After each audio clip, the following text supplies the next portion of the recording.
మీ పిల్లలు ఇంటర్మీడియట్ మరియు ఎంసెట్ చదువుతూ సబ్జెక్ట్స్లో కన్ఫ్యూజ్ అవుతున్నారా? కాన్ఫిడెన్స్ లెవెల్ తక్కువగా ఉందా? రిపీటెడ్ మిస్టేక్స్ చేస్తున్నారా? అయితే మీకోసమే ఉంది రైజ్ యాప్.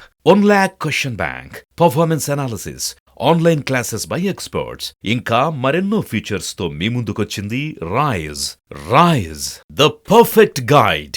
డిస్క్రిప్షన్ లో ఉన్న లింకును ఉపయోగించి సబ్స్క్రైబ్ అవ్వండి. నమస్తే, వెల్కమ్ టు అవర్ ఛానల్. నేను సౌజన్య.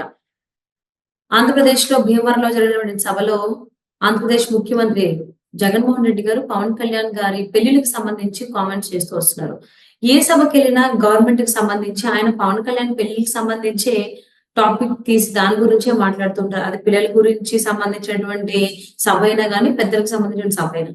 అంటే జగన్మోహన్ రెడ్డికి టాపిక్ తప్ప వేరే టాపిక్ మాట్లాడడానికి రాదా పవన్ కళ్యాణ్ కి సంబంధించి? ఈ అంశానికి సంబంధించి మనతో మాట్లాడడానికి ఈ రోజు మనతో పాటు ఉన్నారు జనసేన నాయకులు ముక్కా శ్రీనివాస్ గారు ఉన్నారు. వారితో మాట్లాడదు. నమస్తే అండి. నమస్తే అండి.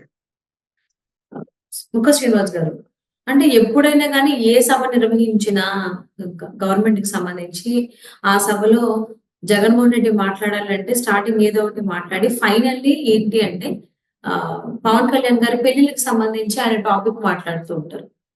అంటే పవన్ కళ్యాణ్ పెళ్లికి సంబంధించిన టాపిక్ తప్ప జగన్మోహన్ రెడ్డి మాట్లాడడానికి వేరే టాపిక్ లేదా ఆంధ్రప్రదేశ్ లో? మేడం, చూస్తున్నాం, మీరు చూస్తున్నారు, మేము చూస్తున్నాం, రాష్ట్ర ప్రజలు చూస్తున్నారు, కోట్లాది మంది చూస్తున్నారు. జగన్మోహన్ రెడ్డి రాష్ట్రానికి ఏమీ చేయలేదు కనుక, చెప్పుకోవడానికి ఏమీ లేక ఫైనల్ గా పవన్ కళ్యాణ్ వ్యక్తికి భయపడుతున్నాడు కనుక ఈ రోజు పవన్ కళ్యాణ్ గారికి ఎటువంటి మచ్చ గాని అవినీతి గాని ఆరోపణలు లేవు గనక, ఒక నిజాయితీ పరుడు గనక ఏం చేయాలో తెలియక, ఏం మాట్లాడో తెలియక భార్యల కోసం మాట్లాడతాయి రాష్ట్ర శాతగాని ముఖ్యమంత్రి జగన్మోహన్ రెడ్డి గారు.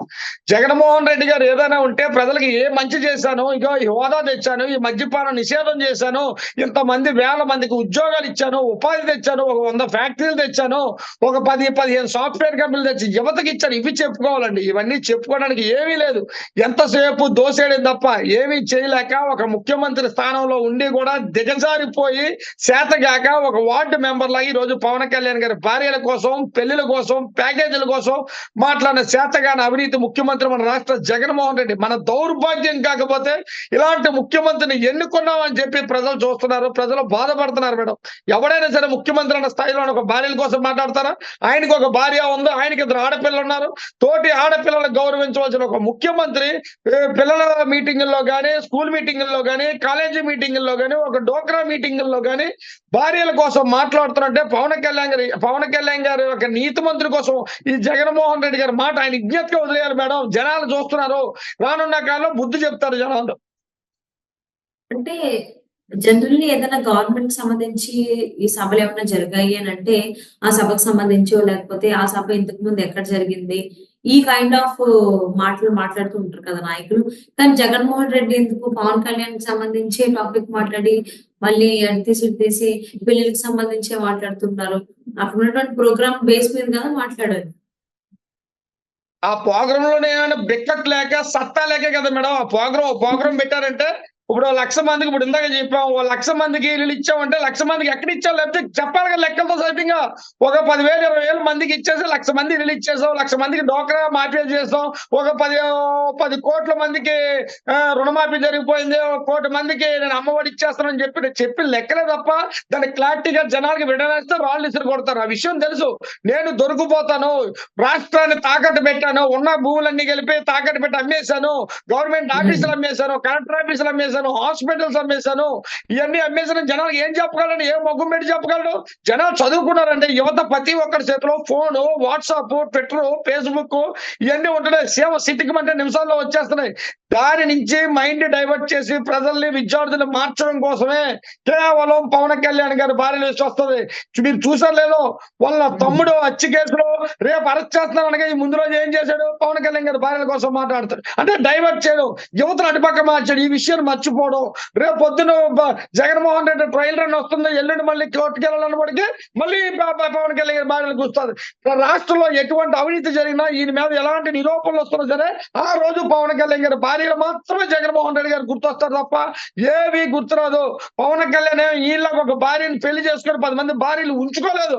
పవన్ కళ్యాణ్ నిజాయితీగా పెళ్లి చేసుకొని విడాకులు ఇచ్చి నచ్చక ప్రతి ఫ్యామిలీలో కూడా కుటుంబ గొడవలు, ఫ్యామిలీ గొడవలు ఉంటాయి. నచ్చకపోతే వాళ్ళు ఇష్టపడి ఇటు పోయారు తప్ప కావాలని పవన్ కళ్యాణ్ నడు రోడ్డు వదిలేదు. వాళ్ళ తగ్గ మంచిని చేసి వాళ్ళ తగ్గ వనరులు చేకూర్చిన తర్వాతే పవన్ కళ్యాణ్ గారు పెళ్లి చేసుకొని హ్యాపీగా ఉన్నారు. దీన్ని భూతత్వంలో చూపించి ఏదో పెద్ద మోసం చేసేసినట్టు, ఏదో అన్యాయం చేసేసినట్టు పవన్ కళ్యాణ్ గారిని ఇలా భూతత్వంలో చూపించి మాయ చేసేదో మాట్లాడుతాం అనుకుంటుందా ముఖ్యమంత్రి? ప్రజలైతే నమ్మేకే లేదు. పవన్ కళ్యాణ్ గారి నిజాయితీ ఏంటో ప్రజలకి, విద్యార్థులకి తెలుసు, రైతులకి తెలుసు. రైతులకు కూడా 30 కోట్ల రూపాయలు రైతులకు ఇచ్చిన వ్యక్తి ఎటువంటి పదవి లేకుండా ఇంత పదవి ఉందో ముఖ్యమంత్రి స్థాయిలో ఉన్నాడు. ఏ రోజైనా సరే ఒక్క 10 రూపాయలు ఫ్రీగా ఇచ్చాడా? పోనీ ప్రతిపక్షంలో ఉన్నప్పుడు సరే ఒక్క 10 లక్షల రూపాయలు ఎవరికైనా ఫ్రీగా ఇచ్చాడా ఈ రాష్ట్ర ముఖ్యమంత్రి? పవన్ కళ్యాణ్ గారు ఏ పదవిలో లేకుండా, ఒక ఎమ్మెల్యే సీటు కూడా లేకుండా 30 కోట్ల రూపాయలు రైతులు కన్నీటి పెట్టుకుంటే వాళ్ళు కన్నీటి రాష్ట్రానికి మంచిది కాదు. రాష్ట్రం ఏడుస్తూ సుభిక్షంగా ఉంటే, అన్యాయంగా ఉంటే దేశం పాడైపోతుందని చెప్పేసి 30 కోట్ల రూపాయలు ప్రకటించారు. రైతులు కన్నీళ్లు తుడిచిన వ్యక్తి, ఏకైక వ్యక్తి, ప్రధానాయకుడు పవన్ కళ్యాణ్ గారు. ఈ విషయం జగన్మోహన్ రెడ్డి పట్టదు. ఎంతసేపు పిల్లలు రోజు రోజుకి దిగజారిపోతున్నారు రాష్ట్ర ముఖ్యమంత్రి మేడం. అంటే జనరల్లీ ముఖ్యమంత్రి ఎవరైనా కానీ అభివృద్ధికి సంబంధించినటువంటి మాటలు మాట్లాడటం, అభివృద్ధి కార్యక్రమాలకు సంబంధించి చేయడం చేస్తారు కదా. ఇక్కడేమో జగన్మోహన్ రెడ్డి అభివృద్ధి చేయలేక ఏం మాట్లాడలేకపోతున్నారు అని చెప్పేసి అంటారా? ఏమంటారు? అభివృద్ధి ఎక్కడ చేశారు చెప్పండి? రోడ్లు వచ్చాయా? సరైన రోడ్లు వేసారా? సరైన బ్రిడ్జిలు కట్టాడు ఎక్కడైనా? ఏదో అంటే ఒక అందుకే ప్రాజెక్ట్ అభివృద్ధి లేదు కాబట్టే జగన్మోహన్ రెడ్డి గారు సభల్లో ఇలా వేరే వాళ్ళ గురించి, వేరే వాళ్ళ పర్సనల్స్ గురించి, పెళ్లిళ్ళ గురించి కామెంట్ చేస్తారని చెప్పేసి అని అంటారు కొంతమంది విశ్లేషకులు. మీరు దానికి అదే మేడం, ఏకీభవిస్తారా? మైండ్ డైవర్ట్ పాలిటిక్స్ అంటారు దీన్నే. ప్రజల్ని వేరే దాడికి మారుస్తారు. ప్రజలకు కంప్లీట్ చేయడానికి ప్రశ్నిస్తాడని భయం ముందే మీరు ఒక కథ విన్నారులే. చిన్నప్పుడు సామెత ఉండేది మా ఊర్లో, మాటలు లేసిన కుక్కను వేటకు తీసుకెళ్తే ఉసుకో అంటే అసుకో అనేది అంటది.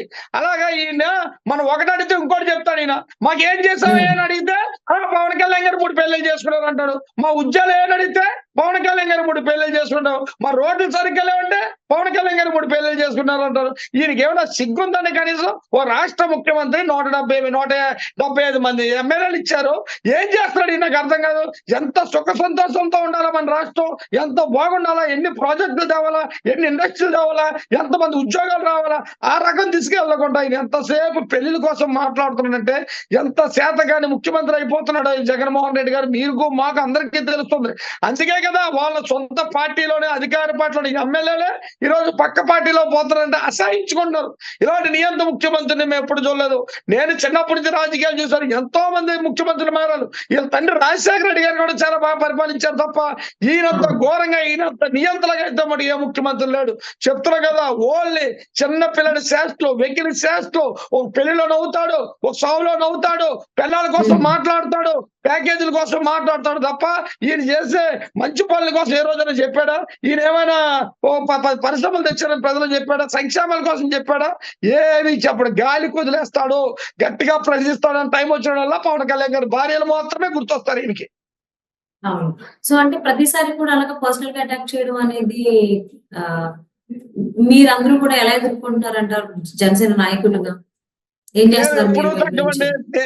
మేము ఎప్పుడు ధీటుగానే ఉంటాం. ఎందుకంటే మేము కరుడు కట్టిన జనసేన వాదులం. మేము పవన్ కళ్యాణ్ గారు అన్నా, ఆయన విధి విధానాలైనా, ఆయన విప్లవ భావాలైనా నచ్చొచ్చి పార్టీలో ఉన్నోళ్ళు మేము ఎప్పుడు నిత్యం ఆయన ఎన్నెనికే నడుస్తాం. పవన్ కళ్యాణ్ గారు జోలికి వచ్చినా, పవన్ కళ్యాణ్ గారిని విమర్శించినా ఎంతటి వాడినైనా సరే క్షమించాం.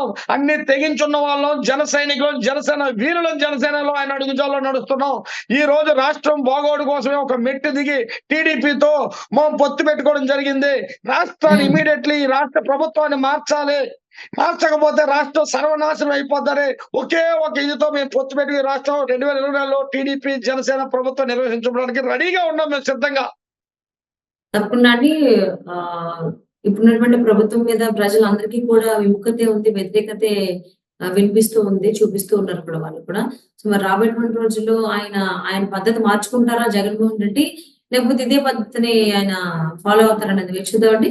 Thank you so much for spending your valuable time with us, Srinivas గారు. నమస్తే.